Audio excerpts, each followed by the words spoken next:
Welcome to PhD with Women on It, Hack the Future. My name is Beata, and today's PhD Positivity Hack delivered will be by our guest, Gwynn. Topic: how to make your profile stand out on LinkedIn. Episode 67 starts here. Let me remind you, this is a grassroots community that focuses on women on IT, an inclusive forum of women in technology, startups, and female leaders who are supported by men as well. And I bring heart at hustle because empathy is my motto, and empathy is critical when you're making your profile stand out on LinkedIn. I would like to congratulate, first of all, to Vladlena Dufresne, who is always on the go. Her startup Rogo is currently onboarding real lenders. Way to go, Vladlena and Rogo. Well done, Katerina Passariello, for a great lineup of speakers at SETA Business Forum on 22nd to 23rd of June 2022. Excited to learn from these brilliant women who are forming the panel of international trade women: Susan Baca, Michela Bieriezi, Tamaika Jumel, Michelle Fenech-Seguna. Amazing news with the Cannes Lions International Festival of Creativity attendance for having the opportunity to learn from one of the best speakers in the world, in the universe, and especially in the sex tech world, Cindy Gallop.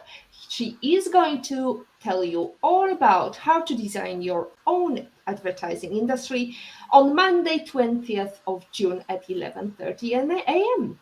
Join that live stream. In today's episode, we are going to learn how to make your profile stand out on LinkedIn. LinkedIn is a great place to network, find jobs, and learn more about the people who are in your industry. But if you're like most people, your profile probably looks pretty similar to everyone else out there. And that can make it hard to stand out from the crowd.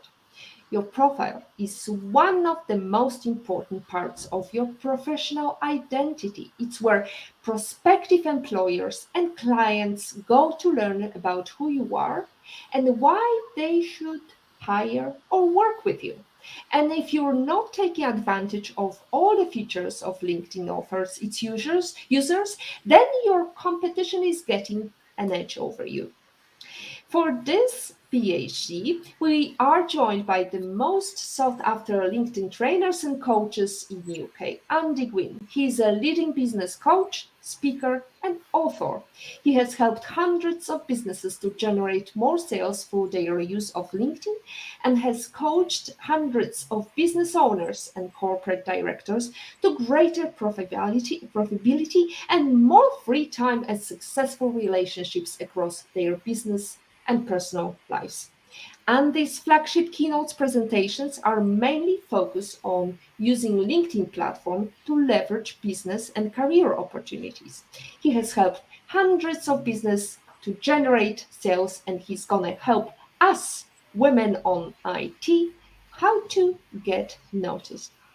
Andy, let's start with a simple question. Where in the world are you today? Great question, Beata. I am actually in southern Spain. My profile says the UK. A lot of my business is still in the UK. We took residency just before Brexit. COVID prompted us to do it. So although I do a lot of work around the world, I now live and work predominantly from southern Spain, just northeastern Malaga.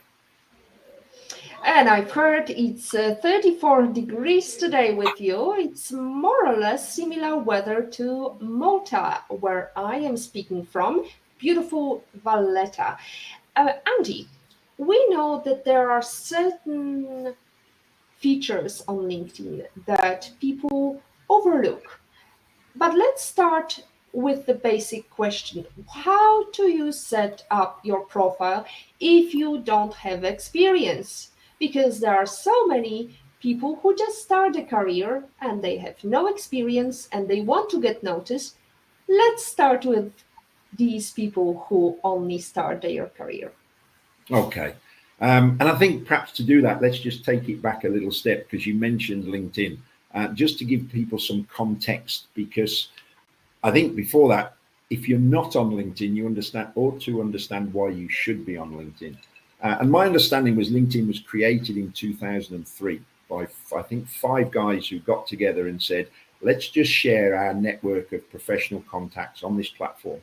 Now we've done that, let's invite them to do the same. So there's all sorts of, I don't know, misconceptions, opinions about LinkedIn. What you can do with it now, nearly 20 years later, certainly 19, because it was the same year that I set up my business. I left employment and set up my business as a business coach. So 19 years ago. What it can do now is completely morphed from what it was. So back then, people sort of presumed that it was just a CV. It never was, and certainly never is. LinkedIn was all about a networking platform for people to engage with their professional networks. Now, recruitment and jobs is something like, if we Google it, about 60% of LinkedIn's revenue. So that is still very powerful if people are working and they're looking for career change or jobs or engagement. I do believe everyone should be on LinkedIn, because what's happening now, no matter how you're engaging with someone, people are likely to check you out on LinkedIn. I do a lot of work with business owners and sales teams. And if you're approaching someone, if you Google my name, one of the first things that should come up is probably my LinkedIn profile. So if you're not on it, you're missing opportunities to be found.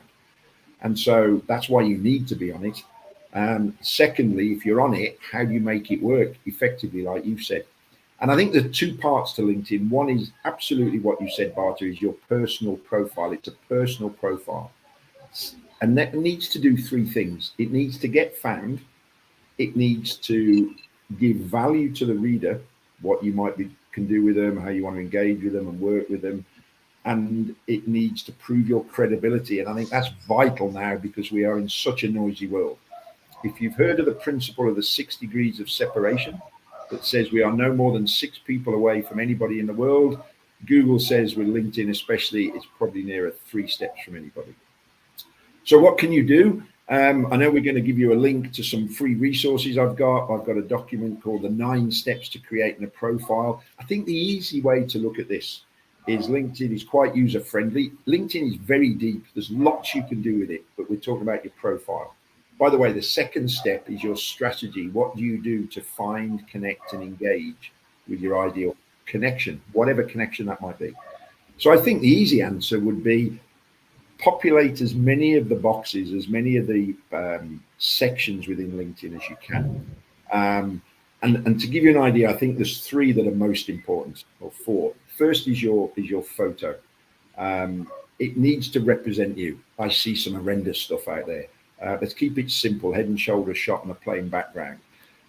I think the overriding thing, I don't care whether you're employed or you're looking for work or you just want to engage, certainly in business, we need to learn to sell and market ourselves. So this is about giving value to the reader and telling people how you can help them, how you want to engage with them, who you want to engage with, how you want to work with them. So your profile shot needs to be as people will expect to see you. Now, there's so many advantages of it, because most people now, if I'm speaking with anyone, I'm looking at them on LinkedIn, so I can see their profile photo. So by the time Beata and I first came to speak, I sort of recognized her, and with a photo there's far more rapport and engagement. So it works on so many levels. The next step is your headline underneath. It needs to say what you do for people. It could be as simple as I'm looking for a job in widget manufacturers. It's not just a title. And underneath the headline, then the next key section is your about section. And your about section is really, it's not the CV, it's really your landing page. That's where you want to talk about how you help people, not me. Talk about the reader you want to attract. And you can edit this. If you're looking for a job 1 month, you can edit it. And then if you've got the job and you're looking to help promote the business within, you can edit it. So you need to talk about who you want to engage with, how you help them, how you work with them. And then the other key section is your experience section. And this is the one where people just take it as a CV. No, it isn't. It's where you need to expand on that. And so the simple answer is, have a look at those, fill in the sections. You can't go wrong as long as you're not political or religious and you're talking about what you can do with people. Easy thing is jump into some of our free Facebook groups, get some of the downloads, and just learn how to write it from a marketing perspective, and then populate as many of the other areas as relevant as you can.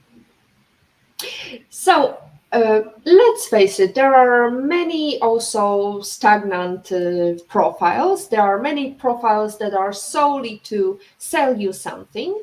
And you told us what to do. Can you tell us the three biggest mistakes that people do that you should not do on LinkedIn? As far as activity, or as about crafting their profile, or both? Oh, both, yes. Okay, both. I think some of the mistakes on the profile is not putting a profile photo up there.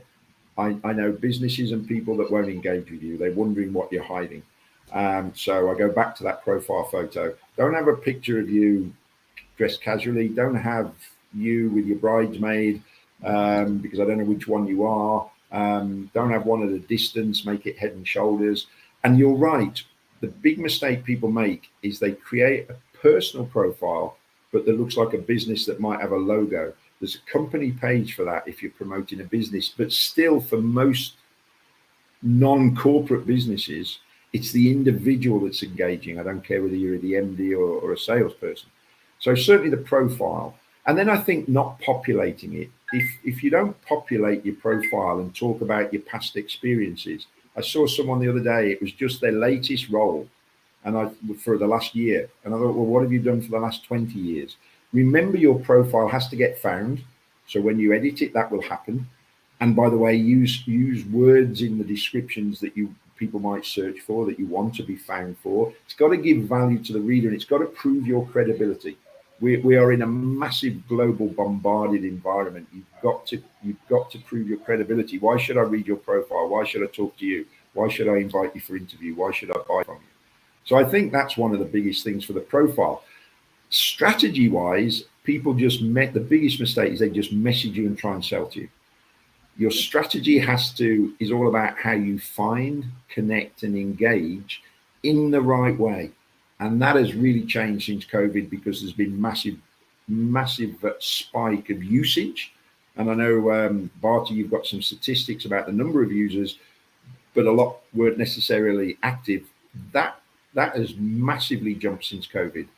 And the negative flip side of that is people are being bombarded by poor messages and engagement.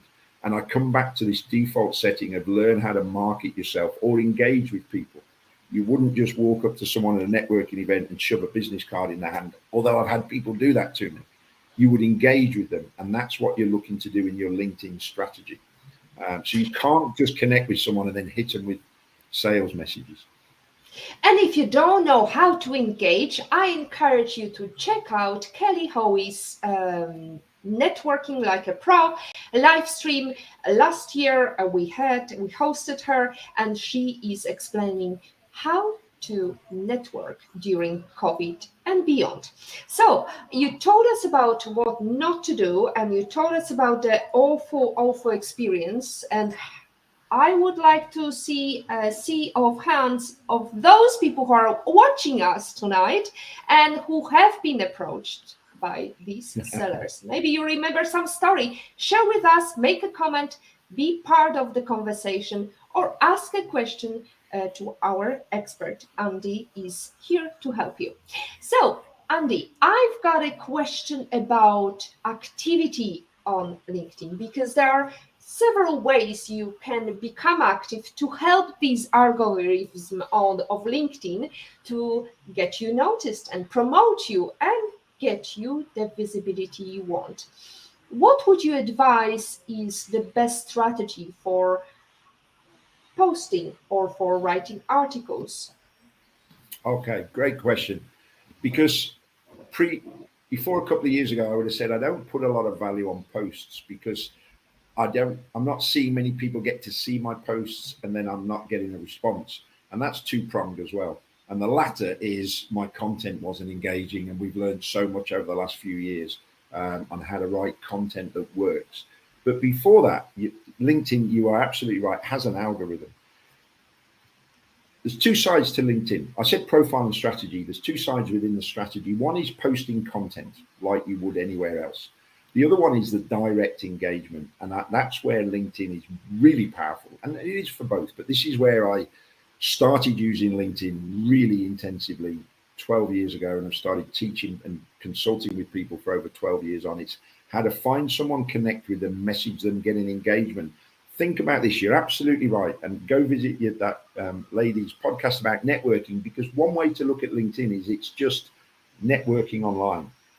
Your outcome is the same. I'm looking to get the conversation offline as quickly as possible. Probably want to talk to the prospect or the employer. Now, you might have a business where you want to point people to your website and your online stuff. You're looking still to get it off LinkedIn as quickly as possible. Same with posting, really. I meet people say, well, I just want to get my brand and name out there. What for? There's a reason for that. What's the underlying reason? Is I want people to talk to me, or I want people to go to my website. So with posting, if you think of this, LinkedIn wants good content because it wants people to stay on there and read it. Then they can sell advertising and ads, and same with all the other platforms. But how do they determine what is good content? Because it's all algorithmic based. So roughly, when you post, if first of all, LinkedIn pushes your post out to about 10% of your connections. And one big thing we haven't said is you want to be building your connections for life. My middle nephew, when he was 23, found a job in China through people he was connected with on LinkedIn. We know that our network equals our net worth. It's as much who we know as what we know. Use LinkedIn to build your connections.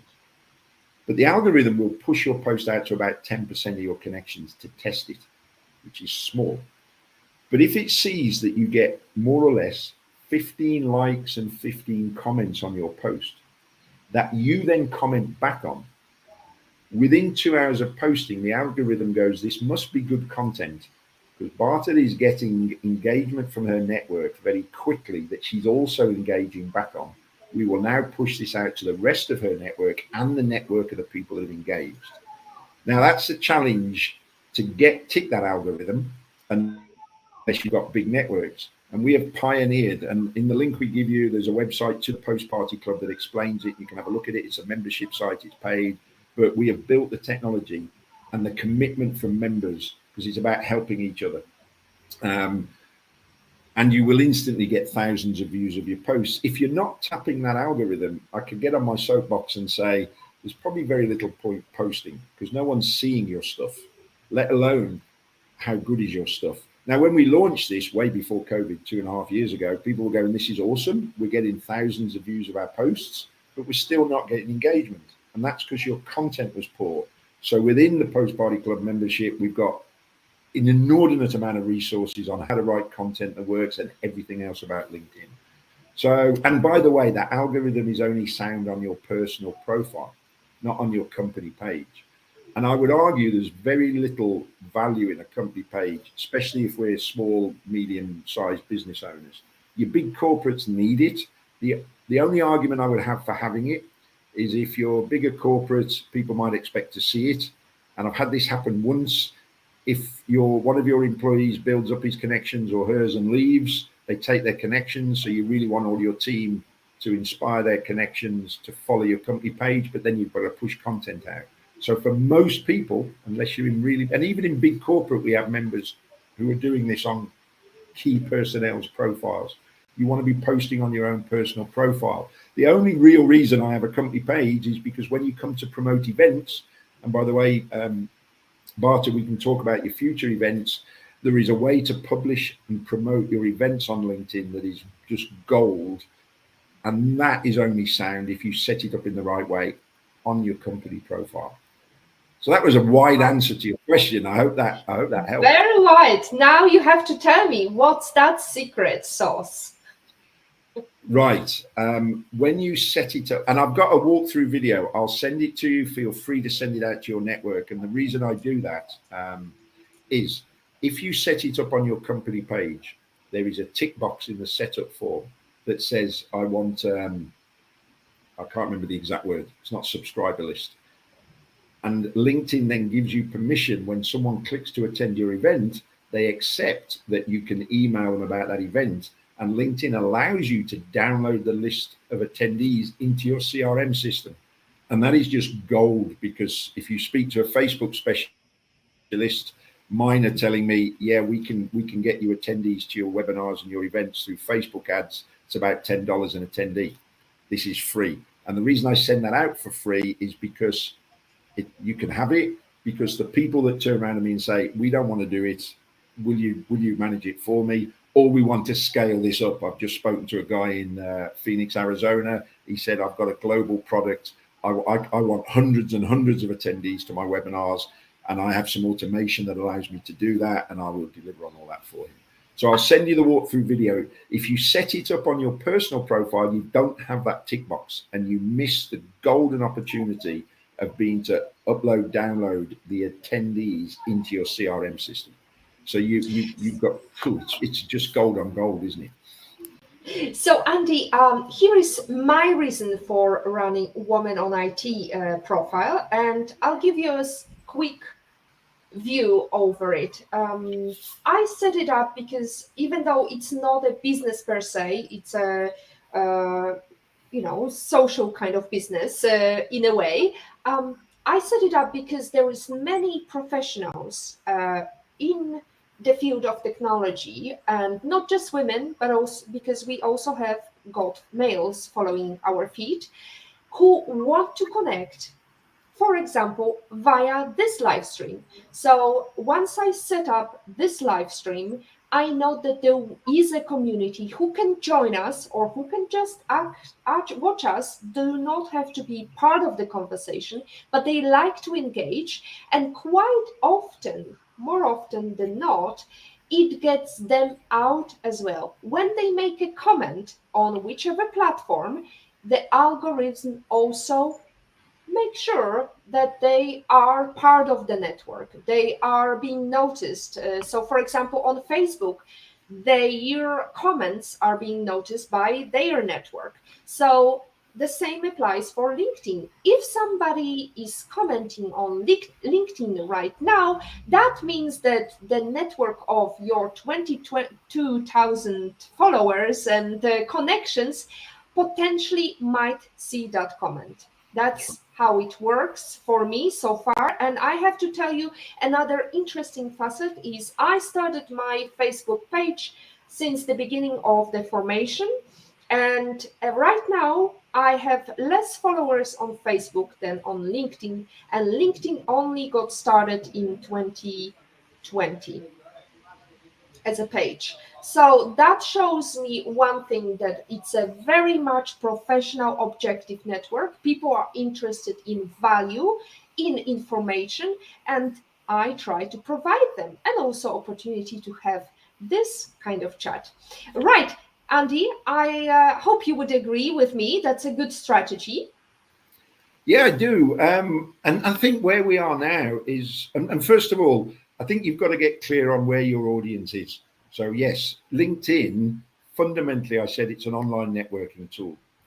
It's an online networking tool for businesses and professionals.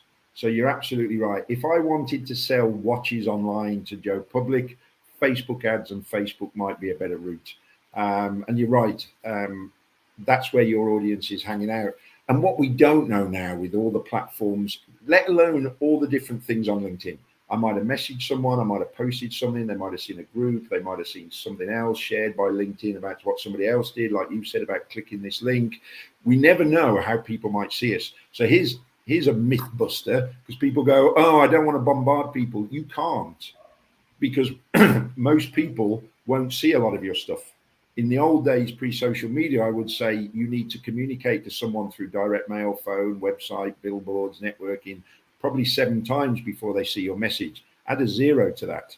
So you can't do too much. Don't worry about bombarding people. A lot people won't see a lot of your stuff.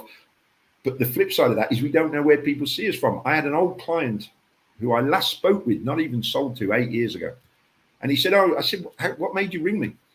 Or reach out, and we had a conversation. He said, I saw one of your posts. I thought, you haven't, or you might have seen, I've just done one. That's all I've done this year. Because Mary, my partner, does a lot of posting about her 90-day planning membership group, which is for any business, and not just business professionals. We've had doctors, teachers, all sorts in there. And again, there's a free Facebook group to talk about. He hadn't seen one of my things. He might have seen one of Mary's that mentioned us and the business. You don't know where people see what your stuff. So just keep putting stuff out there. Yes, learn to get better about making it the right stuff. So yeah, you're absolutely right, Beata. So, and that reminds me the fact that I met you via online. I never met you before, and I made sure that we bring this expert to our amazing live stream today. And we've got some live question. Let's go to Olga Vasina. When it comes to interacting, is there really an angle to sell directly to strangers over time, Andy? I find LinkedIn is fabulous for existing physical connections, for making virtual connections much less valuable. Whoa, interesting, Olga. Thank you. I think Beata alluded, she talked about my background, but I set up my own business in 2003 as a business coach. I coach business owners to grow their businesses, build and sell businesses. And I niched into LinkedIn in 2010, although I've been on it since '03, because I'm just passionate about sharing results with people and helping people get results. I also have I'm wired to, I want quick results, and LinkedIn's perfect for that. But I do coach people still around their perceptions, and I would urge people to keep an open mind. Two things. When I've just said to you, don't jump straight in and sell when you've connected to somebody, I had the extreme opposite. I had someone tell me they talked to another LinkedIn consultant who said, you should, once you're connected, send out 10 messages over so many months before you start to sell. And I disagree, because if you've got a product of value, which we all have, otherwise you shouldn't be doing what you're doing, why wouldn't you give your prospect an opportunity to see what it can do for them and an opportunity to buy? But it's how you pitch. So now when I connect with someone, I'll send a welcome message, a thank you message. Thanks for connecting. Here's why I connected. By the way, here's something that might be of interest. It's a free download. It's an article. It's something. Love to know your thoughts. There's a great phrase, because my follow-up message 3 days later would be, what did you think of the article I sent you? And then I'll send another, and I automate all that. If I don't hear from them after 3, then they're still in connections of mine. So you absolutely can. I have some automation that wishes people congratulations on their new role, because that's so underutilized. When you change your profile, if you've got your settings to allow it, LinkedIn will push a notification out to your network saying, hey, you've updated your job or your role. So my automation goes, congratulations on the new role. I'm sure you're busy settling in, but as and when you might be interested in looking at how you can get more business out of LinkedIn, or you want to join an awesomely powerful network predominantly for women, happy to talk about X. I have written business that way and get business inbound. Now, you're right, Olga. I used to lead with, we need new connections and we need to be looking for prospects and we need to be engaging. This is for business. Granted, if you're looking for a job, you're going to connect with people and position it in a different way.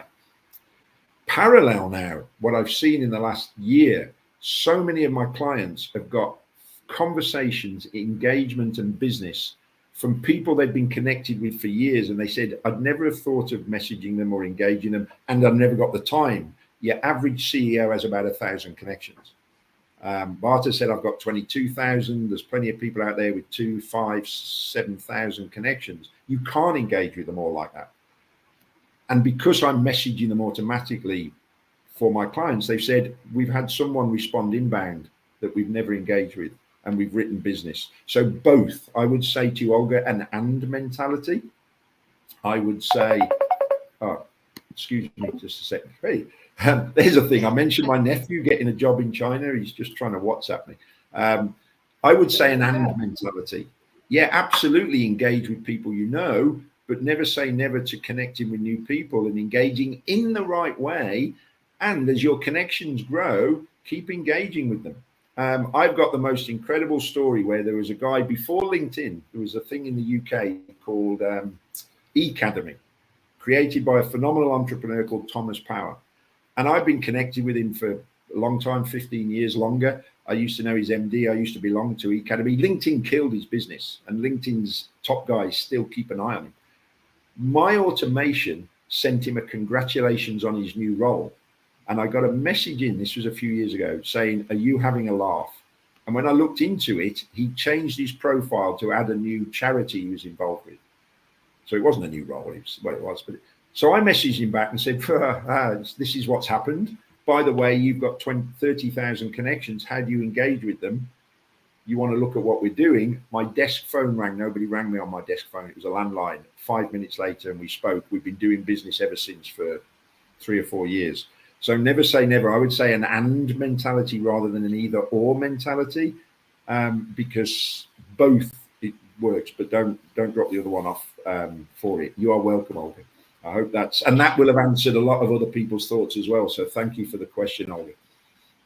Thank you, Olga. We have another question from In Love and in Pain. Hi, Andy. Should we connect with our friends from 10 plus years ago? That's an easy question to answer. Do you want to? Again, I have two ways of looking at this, because I will connect with anyone, because I automate what I do because of the volume and the consistency. It's either all or nothing. I will accept every inbound invite to connect. Now, people say to me, "Oh, but they're not relevant to my life or my business." You know, a web designer in India isn't relative to me doing whatever in the UK. No, but that guy has 5,000 connections that you can then find in future searches. So the more connections I have, the more second tier. If I've just said to you, your average CEO has about 1,000 connections, if each of those have 1,000 connections, you have a million second tier connections. I only want to connect with second tier, not third or fourth, because I can connect with them and say, "Hey, I noticed we share some great mutual connections, thought we could connect." So I'm always connecting with people. Anyone who views my profile, I connect. Why not? We're probably connected with them on Facebook. It depends what they're using. Do you want to connect with them? I mean, if it's a friend from 10 years ago, then yeah, I would say why not? Because you then get access to their connections directly or indirectly. And you might find the reality is how many people are active on LinkedIn.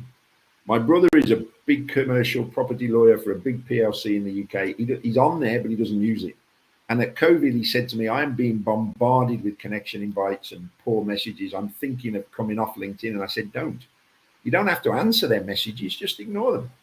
But you want to build your network. It's a life skill. It's a valuable life thing. We've got this beautiful house in southern Spain you've alluded to.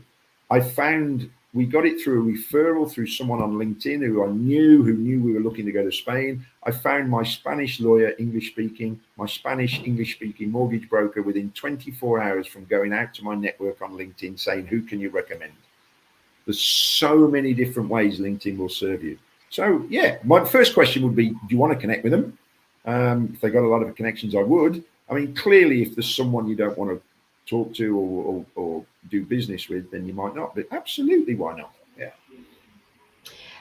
Esmeralda is talking to us and greetings, sending us greetings. Hello, Beata and Andy. A very interesting topic tonight. And Agata Bellon is asking, Andy, LinkedIn is always eager to sell its recruitment services. Do you think it is a good service from LinkedIn, and how best to improve job prospects on the platform? Thanks. Great question, Agata. Be great if you guys asking questions. You just let me know where you're based, because it's great to see you online. Yeah, remember I said that while it wasn't what LinkedIn was set up to do, from day one, recruiters understood the power of being able to get to business owners saying, "Can we sell to you?" and being able to go and find candidates. And I said about 60% of its revenue is the job board, is LinkedIn jobs. Now, here's a couple of hacks, because I said I'm a business coach, and I said this is all about marketing, whether you're marketing yourself for employment or whatever it is. First of all, yes, I've seen less lately, but I used to get bombarded by recruitment agents. You just ignore them and accept their invite, because they've got a lot of connections I might be able to get to. But I don't need to answer their sales messages if I don't want to. I've even said to an MD once, if you really are overwhelmed with it, put in your headline on your profile, "Recruitment agents, please don't contact me. I have enough on my books." But as far as if you're looking for work, LinkedIn's job board is incredible. I remember I do some work for Birmingham City Council in the UK. It's the biggest council in the whole of Europe. And I was talking to the HR manager, and he said, "Oh no, we don't use LinkedIn. We use a recruitment agent." And I was online, and I said, "Yes, you do. It's so and so." He said, "How do you know that?" I said, "Because they've advertised your vacancy on LinkedIn." So they're using it, and you're paying them to do that. And I've coached people to find jobs. Think about it this way. Yes, you can go find the job, search by jobs. There's an inordinate amount of them. But get clever. If you're trying to find a job, you've got to stand out and sell yourself in the same way you've got to stand out and sell LinkedIn services or widgets. So why not find the job poster, go apply on the job thing, but why not go connect with them separately as well and say, hey, I've just seen your job, I've applied, or I've done whatever. I'm interested in understanding what you might be looking at it for in a candidate. Remember, I've said this is not about me, it's about what value I can give. How many people have ever come to you looking for a job saying, who's your ideal employee? Because I want to tell you how I meet that. So you can find ways around. This is about getting marketing savvy. But yeah, if you're looking for work, go look on LinkedIn's job board. And if you're looking to recruit, I've had clients that their sole recruitment. I've got a guy who's a property developer, real estate developer in the UK. He found his project managers. He's found people just through LinkedIn. He hasn't gone anywhere else. He's put the job on LinkedIn. He's gone and searched for people and approached them directly. It's powerful, definitely. I've lost your sound, Beata. Because we had just a second ago, I had a crazy guy in the car playing some funky music. We do not want to talk about music today because we are talking about how to highlight and stand out with your LinkedIn profile. 49 million people use LinkedIn to search for jobs each week. And as many as 81% of talent professionals say that virtual recruiting will continue long after the pandemic. 6 people are hired through LinkedIn every minute. If that last LinkedIn stat didn't convince you, it's worth having a solid presence on this network. This one should. Any company planning to hire new employees in 2022 needs a polished LinkedIn page to help attract top-tier talent and leverage the channel to recruit candidates. So, apart from that, we cannot oversight the fact that we can do our branding, employer branding on LinkedIn. I noticed that we have more comments coming. We have got our lovely guest today, Andy. He's talking about LinkedIn exposure, and we have got my husband, IPOvid in Patrick's opinion, is tuning in. Very interesting session, Andy. Thank you. You mentioned connecting to anybody who invites you, but isn't there a fraud issue here? You are linked to scammers at all? No, I've not experienced it. My reason, and hey, it is about defining. I said LinkedIn is about your profile and then your strategy, and it is about getting clear on your own strategy that serves you best. My caveat, based on some of the previous questions, would be make sure you're not cutting off your nose or missing opportunities. Patrick, I love the IPO thing. I've never experienced it, and so I am 6 years into automating it every day. The more connections you have, the more people you ask to invite you. I don't think I've ever been scammed. I did get one client once said they'd been violently threatened, but it was from an ex-relationship, and LinkedIn are pretty good and hot, and they got that person's profile shut down. By the way, something else, LinkedIn don't like you having more than one profile. I know people out there that've got dozens of profiles and are trying to work the system. I actually think if you just work within their guidelines, I know I'm automating, they don't like that. But the way I look at this is LinkedIn is a powerful tool for finding and connecting with people, but you cannot do it all on your own. The amount of things you can do with it takes me off a little bit from your question. I've not got any experience or know of anybody, and I've had dozens of clients where we've been delivering for years, day in, day out. I've not had anybody where there's been a fraud issue. I'm not sure what you mean by fraud, and you are linked to scammers. Unless you're talking about your data and people being able to access it, I don't know. I'm not that technically minded. I've not heard of anything.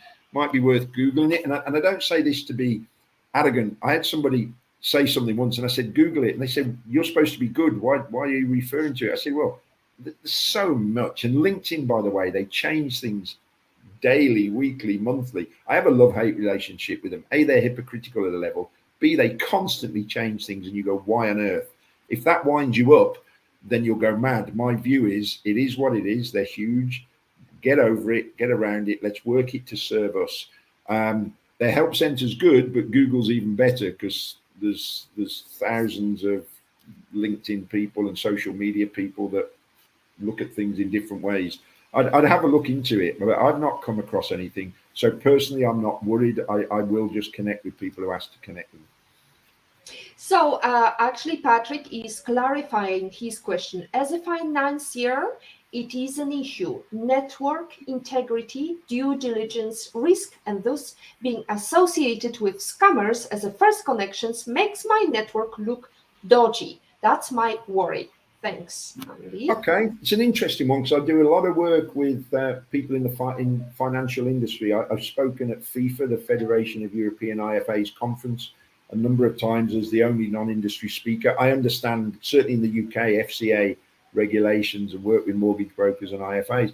I don't know. My question back to you, Patrick, would be: how do you know that you're associated with scammers? Because if I looked at your profile, how would I know if you're connected with a scammer? And I'm not hearing things about it. So I think I also don't know how many people really drill into your network. I have businesses say we're worried about our competition. Really, I think I'd rather focus my energy on getting better and marketing better. So I don't know. My question back would be, if someone looks at your connections, if I were to look at you, how would I know you're associated with a scammer? I had a moment in my career, and I guess this is what Patrick is referring to, is when some people would ask me, do you know this person? Because this person is dodgy or is not trustworthy, or how do you know this person? And there was this moment of silence because quite often I don't remember meeting them personally. They might have contacted me by digging into what I do and pretending they are part of the network, or they've attended some event that I've been to and I talked about on it publicly. So that could be probably one of the things that could be of concern for us. It's a good point, because sort of relative to that, what I often get asked is, I used to see this in networking clubs in the UK. I used to do a lot of networking, and I get people say, I only refer people that I know. And I say, well, look, I know 5 web designers. I don't know them all very, very well. But my strategy for referring people to you would be, here's some web designers I know. Here's their phone number if you like. By all means, mention my name. But I don't know how good they are. I haven't personally bought from them, or I haven't bought from them for a long time. It's up to you to do your due diligence. But here's a referral of a contact. And that's the way I look at LinkedIn. And you're right, because I actually saw a competitor of mine running an event, and I have done some looking around who's signing up for my competitors' events, webinars, and there was a guy there who I knew was unethical. He'd actually gone bust in one business, and he'd taken me for some money. And I mentioned to this guy, I said, hey, I see this person is registered for your event. If you want to chat through it, I'm happy to, but just wanted to say to you, I've had some bad experiences based on his values. I never heard back from my competitor, whether he thought I was trying to do it maliciously. So, if someone says to me, hey, you're connected to this guy, how well do you know him? Because I think he's a bit dodgy, or I'm trying to check him out. I'd just say, well, I don't actually know him. We're connected, but I've not had any engagement with him. It's in the same way I used to speak at a lot of property events. I used to do 3 or 4, 5 speaking events in the UK every month. I did that for a number of years. So I've just had a guy contact me. He said, I was the mortgage broker at an event you spoke at 8 years ago. I went, wow, I now want to do business with you. I don't remember him. I don't know him. If someone had said, what do you know about this guy? You're in the same network group. I go, I don't know, but we're connected on LinkedIn. I view it as the same as, I've got 20,000 people in our email database we've built up over 20 years. They've subscribed or they've contacted us. I don't know them. So I view it like that. And yeah, you've got to be careful of your reputation, of course. And I think actually that's more about what I put out there. I've just seen someone in the property market quote a percentage return that they can give investors. Well, the FCA that doesn't allow that. When I've worked with property investors and mortgage brokers, I've said, you tell me your guidelines around the FCA and let's position your profile and your activity to work within that. So yeah, clearly you've got some specifics there that you just want to get clear on. What's my strategy going to be to work that out? Patrick is clarifying things like fake profiles. There are a lot of tells on the profiles. Maybe a different thing for IFA as retail sellers than my institutional business. Yep, you got it right. Also, Beata, says Patrick. Thank you, Andy. Your ideas are great. For institutional finance, we may have to be a bit more careful than retail finance or other industries, indeed. And Marianne Madeira is also tuning in and saying, thank you, Andy, for the many tips and tricks. Time to connect with more people. We are running short of time. We've got less than 15 minutes left. Andy, let me ask you, because I wanted to show also everyone a very interesting statistic. This is what it looks like. There are over 706 million LinkedIn members worldwide. Actually, the latest data, it's 830 million profiles on LinkedIn. We do not know how many of them are real, how many are duplicates, and how many are set up wrongfully, because I've seen many companies trying to connect with me, even though they were acting as a profile, not a company profile. Europe has the third most of any continent, with 160 million plus members after US. North America has the second most members at. Thank you very much, Armenia, for trying to ticker these boxes. Here is the full screen. Let's look at the full numbers here. And 57% of members are male on LinkedIn. That's interesting because men significantly outnumber women on LinkedIn.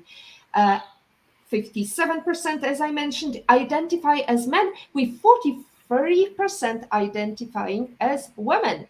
Followed by over 35 million users, Bill Gates is the most followed person on LinkedIn. Andy, who do you follow and why? Who is your influencer on LinkedIn? It's interesting because I don't actually follow many people. And the reason for that is there's so much content. I am busy. I literally get inbound people wanting to speak with me and engage with me every week. It's not quite every day, but pretty close.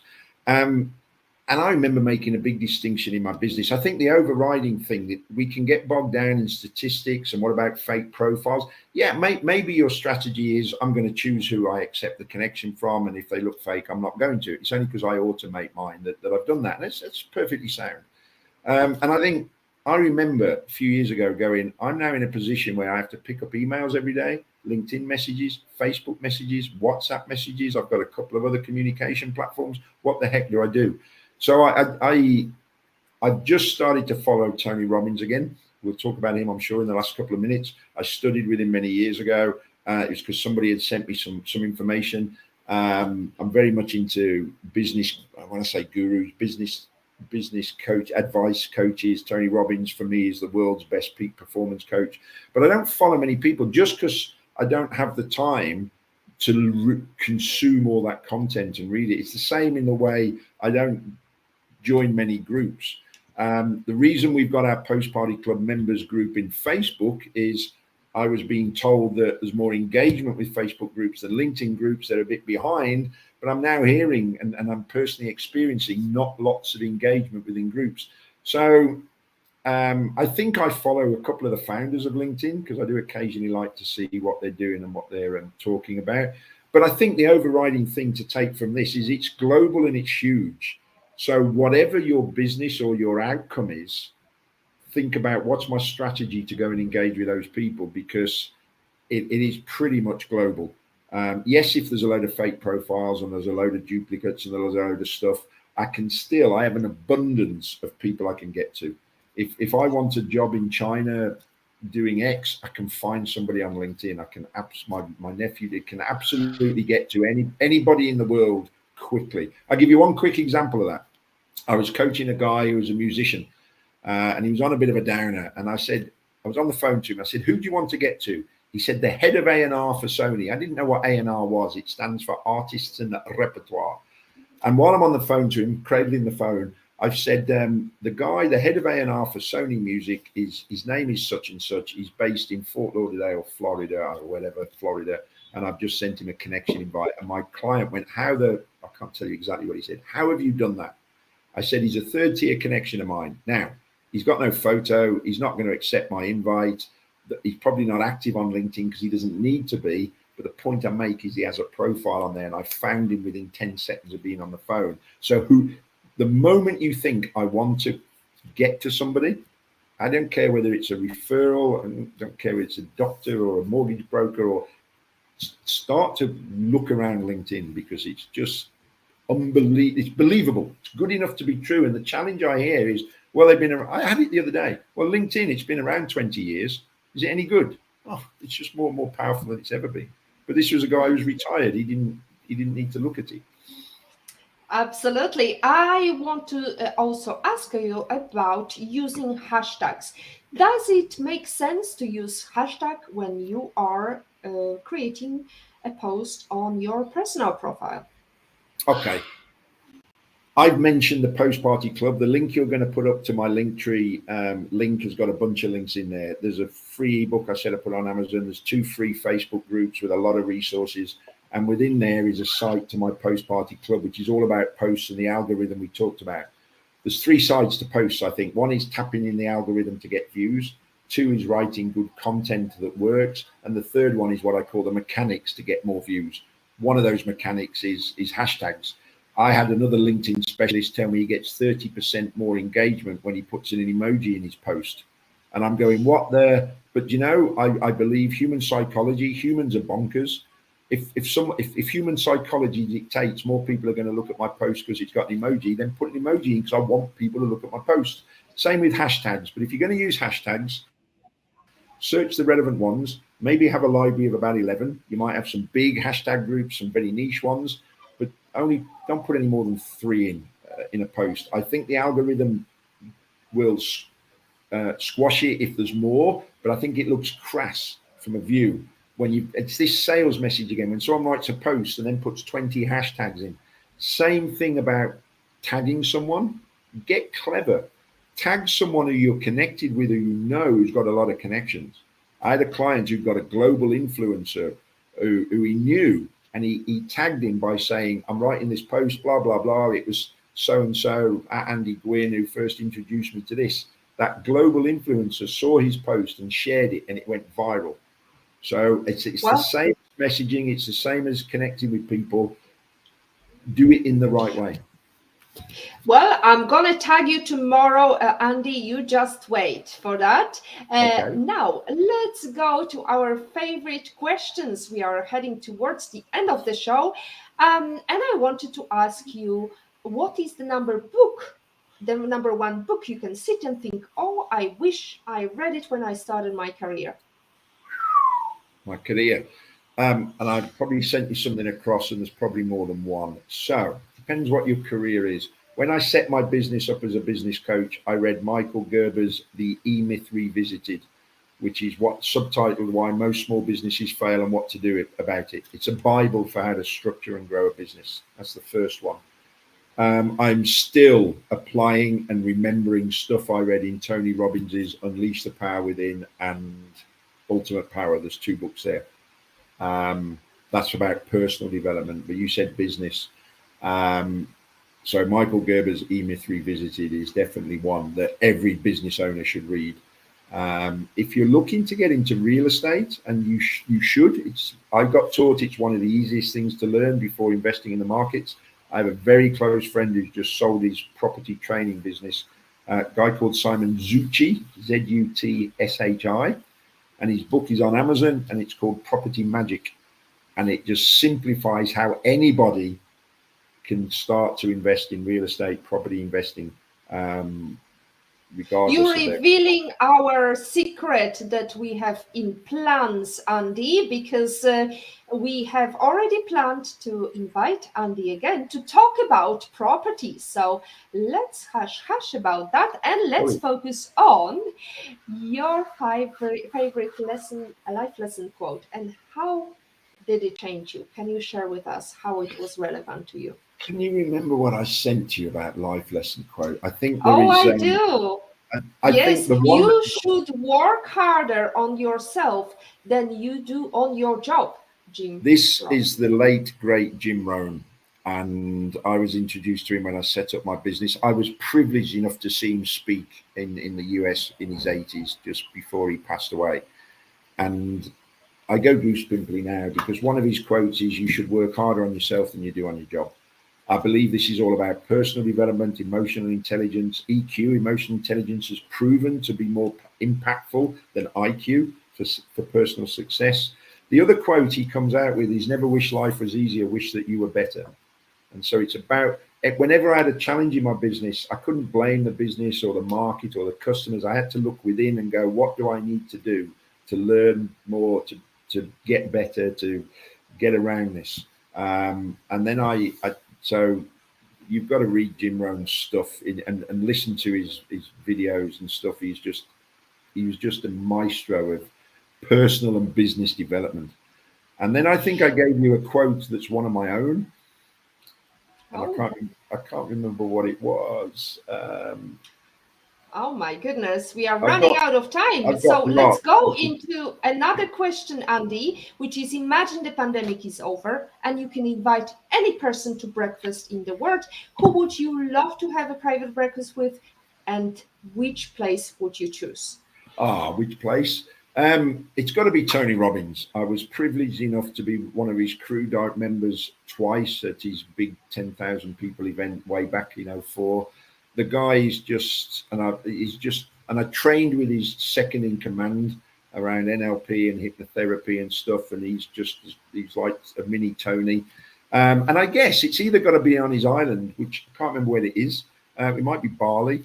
I'm going to go to Bali at some point because I've never been and I've never met anyone who said they haven't loved it. And there's a lot of entrepreneurs that have got businesses based there. I'm going goose pimply again because I met him and shook his hand, and he's the only person I've ever looked in their eyes, and it was almost like looking down a tunnel to depth.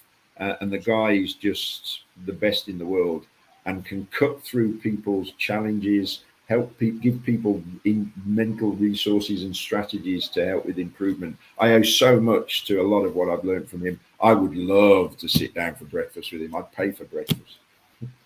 There you go. I hope it happens, Andy. Meanwhile, Fiji. I would absolutely, Fiji is a great place to be. Engage, enlighten, encourage, and especially just be yourself on LinkedIn. Social media is a community effort. Everyone is an asset, as Susan Cooper says. That's it from today's live stream. I would like to thank for our lovely commenters, Olga Vasina, In Love and in Pain, I Esmeralda, Agata Bellon, IPO Vit in Patrick's Opinion, and Marianne Madera. Next week, we will be joined by Deborah, who is going to talk about how to deal with toxic cultures. Join us on Wednesday next week. And meanwhile, I wanted to remind you that if you do not like something, change it. If you can't change it, change your attitude, as Maya Angelou says. That's it from episode 67 of PhD live stream with Andy Gwynn. To stay updated and ensure you never miss a positivity hack delivered for a woman on IT, and turn on notifications to be alerted once a video is updated. As always, our positivity quote comes from positive thinking only and goes, look for something positive in each day, even if some days you have to look harder. Today is your day to hack the future.